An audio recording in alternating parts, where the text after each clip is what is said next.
Hello students, welcome to class 4. Today we will begin with the same chapter, chapter 8, materials and solutions. And today we will discuss about the method of separation of soluble substances. We know various methods to separate substances, but it is very difficult to separate soluble substances from the solvent. So let us see the method. The best method to separate soluble substance from the solvent is evaporation. So what is evaporation? It is the process of changing water into water vapor on heating. Once again we will see the definition. It is the process of changing water into water vapor on heating. What happens on heating? Water changes into water vapor or it evaporates. After complete evaporation, the remaining impurities or the solute will be left. So this is how we can separate solute or impurities from the solvent. So let us do one activity. For this we have to take a glass of water and that glass will be kept on a stand. This is stand. Now we will heat it. After heating, you can see water will be changed into water vapor. So after complete evaporation, we will see the impurities or the solute will be left behind, that is deposited on the bottom of the glass.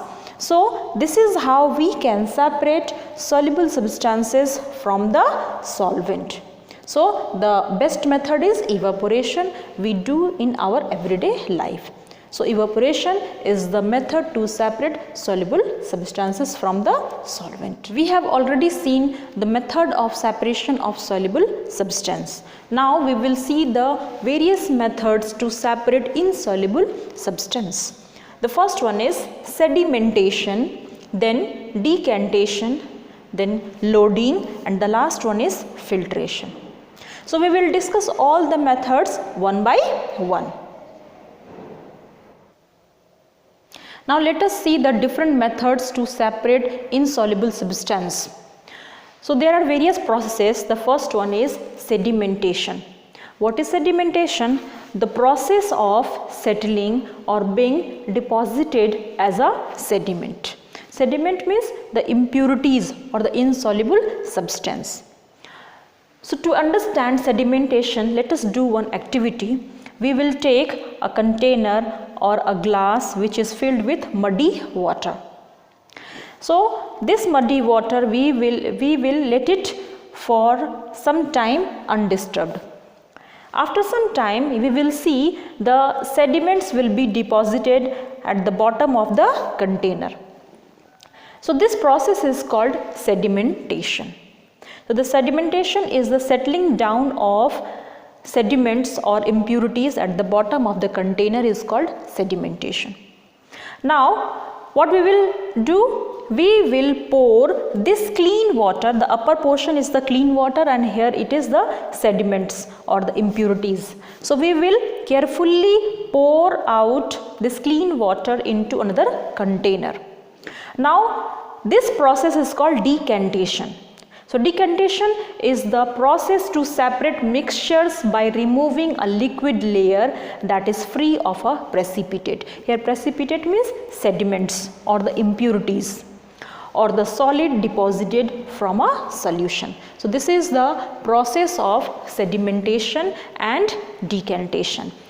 Once again we will see sedimentation is the process to settling down or being deposited sediments at the bottom of the container, and decantation is the process in which we remove a liquid layer from the mixture.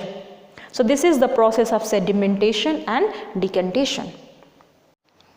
Now let us understand the last method of separation of insoluble substance, that is filtration. So filtration is a process used to separate solids from liquid using a filter medium that allows the fluid to pass through but not the solid. So what does it mean? In this process we need to filter that substances that are light in weight. Means that insoluble substances that are light in weight and that cannot be settled down. So these substances can be separated through filtration. So for the filtration method we need conical flask. This is a conical flask and we need one funnel and one filter paper. So filter paper is a paper in which very tiny pores are present and it is just like a sieve. Now we will fold this filter paper into conical shape, and this filter paper that is in conical shape is put in this funnel. Now we will pour this muddy water into this funnel. Now after some time this filter paper will allow only the liquid particles into the conical flask and it will filter the solid particles or the insoluble particles in the funnel only. So in this way the clean water will be in the conical flask and the impurities will be in the funnel only. This is the process of filtration. So in the filtration we separate insoluble particles in this method. This is the end of this lesson. Till then, thank you so much.